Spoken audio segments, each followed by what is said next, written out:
नमस्कार सर्व विद्यार्थ्यांना नमस्कार. शिक्षक भरतीबाबत एक नवीन अपडेट आलेली आहे. शासनाचा एक महत्त्वाचा नवीन जी-आर प्रसिद्ध करण्यात आलेला आहे. ज्या सेमी इंग्लिश स्कूल आहेत त्यावर शिक्षक जे अपॉइंट केले जातात त्याबाबतचे निकष काही त्यांनी दिलेले आहेत. काय आहे निकष आणि या जी-आरमध्ये काय आहे पाहूयात आपण या व्हिडिओच्या माध्यमातून. तर हा जी-आर आहे दिनांक 24 जुलै 2026 रोजीचा. शालेय शिक्षण विभागाचा जी-आर आहे. जी-आरचा विषय आहे पवित्र पोर्टलमार्फत शिक्षक भरती पदभरतीच्या कार्यपद्धतीमध्ये आवश्यक सुधारणा करण्याबाबत. 24 जुलै 2026 रोजी हा जी-आर प्रसिद्ध करण्यात आलेला आहे. काय म्हटलं याच्यात पाहूयात.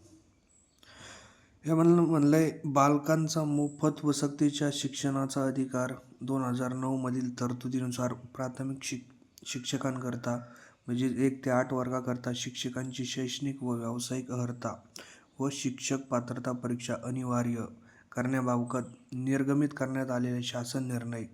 शालेय शिक्षण व क्रीडा विभाग दिनांक 13 फेब्रुवारी 2013 मधील तरतुदीनुसारच सेमी इंग्लिश अध्यापन शिक्षण पद्धती अवलंबणाऱ्या शाळांमधील शिक्षकांची शैक्षणिक व व्यावसायिक अर्हता अनिवार्य राहील. म्हणजे काय? म्हणजे याचा अर्थ असा आहे की शिक्षकांसाठी डी-एड जर केलेलं असेल तर इंग्लिश माध्यमातून पूर्ण केलेलं असावं आणि त्यासोबतच त्यांना TET किंवा टेटचा पेपर पास झालेला आवश्यक असला पाहिजे. याचा अर्थ पहिल्या या पॅराग्राफचा अर्थ आहे. आता दुसरा पॅरा पाहूयात. त्याच्यामध्ये काय म्हटलं आहे ते. दुसरा पॅरामध्ये असं म्हटलं आहे तर इयत्ता 1 ते 5वी, इयत्ता 6 ते 8, इयत्ता 9वी व 10वी या गटासाठी त्या माध्यमाच्या सेमी इंग्रजी वर्गाकरता शिक्षक उपलब्ध करून देताना व्यावसायिक अर्हता म्हणजे काय? डी-एड, बी-एड याला व्यावसायिक अर्हता म्हणतात.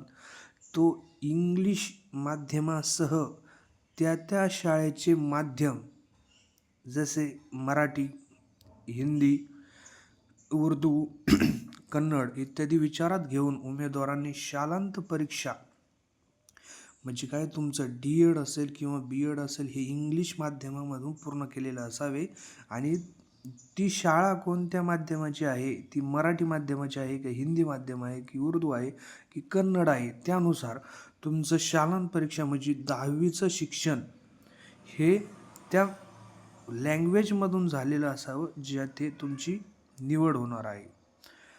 शालांत परीक्षा ज्या माध्यमातून उत्तीर्ण केली आहे ते माध्यम अथवा शालांत परीक्षा जी द्वितीय भाषा विषय घेऊन उत्तीर्ण केली आहे त्या माध्यमाच्या शाळेसाठी त्यांची उमेदवारी विचारात घेण्यात यावी. म्हणजे काय? तर डी-एड किंवा बी-एड हे इंग्लिश माध्यमातून पूर्ण केलेले असावे आणि तुमचे 10वीचे शिक्षण हे तुम्हाला ज्या शाळेवर शिक्षक म्हणून नियुक्त व्हायचे आहेत तिथली जी लँग्वेज आहे त्या लँग्वेज तुम्ही दिलेली असावी 10वीच्या वर्गासाठी अशी ही अट आहे. आता तिसरा पाहूयात. तिसरा पॅराग्राफ असा म्हणतोय की इयत्ता 1 ते 5वी या गटासाठी सेमी इंग्लिश विषयांकरता व्यावसायिक अर्हता इंग्रजी माध्यमातून पूर्ण करण्याची अर्हता निश्चित करण्यात आलेली आहे. येथे काय म्हणलंय? 1 ते 5 वर्गासाठी काय म्हणलं त्यांनी? सेमी इंग्लिश विषयासाठी व्यावसायिक अर्हता इंग्लिश म्हणजे 1 ते 5 वर्गासाठी जर सेमी इंग्लिशच्या वर्गासाठी जर शिक्षक म्हणून निवड व्हायची असेल तर त्याला डी-एड हे इंग्लिश माध्यमातून पूर्ण केलेले असावे असा नियम आहे, निश्चित करण्यात आलेले आहे. त्या सामाजिक प्रवर्गासाठी असे काय म्हणलंय?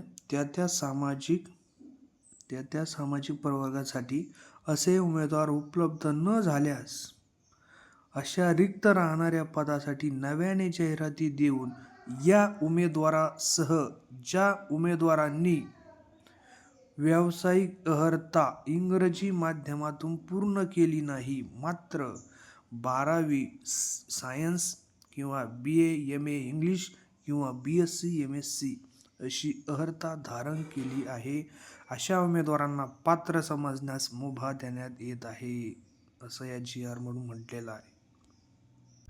तिसऱ्या पॅराग्राफचा अर्थ असा होतो, तुम्हाला जर 1 ते 5 या वर्गासाठी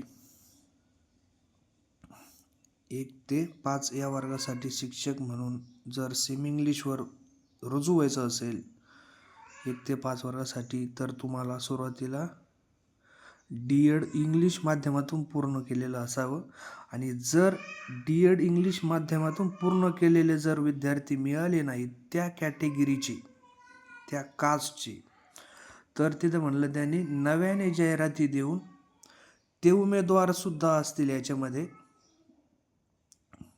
आणि त्याचबरोबर ज्यांचं 12वी सायन्स झालेलं आहे, परंतु ज्यांनी हे D.Ed हे मराठी माध्यमातून पूर्ण केलेले असले तरी चालेल, परंतु 12वी सायन्स किंवा BA MA इंग्लिश किंवा BSc आणि MSc असा ज्यांचा कोर्स झालेले आहेत ते उमेदवारसुद्धा यासाठी पात्र असतील, असं त्यांनी म्हटलेलं आहे.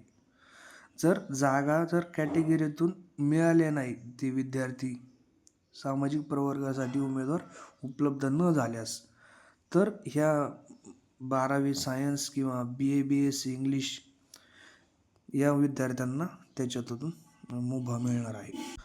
अशा प्रकारचा हा नवीन GR आहे. या GR नुसार नवीन सुधारणा करण्यात आलेल्या आहेत. यामुळे निश्चितच मुलांना नवीन जागेची संधी उपलब्ध होणार आहे. धन्यवाद.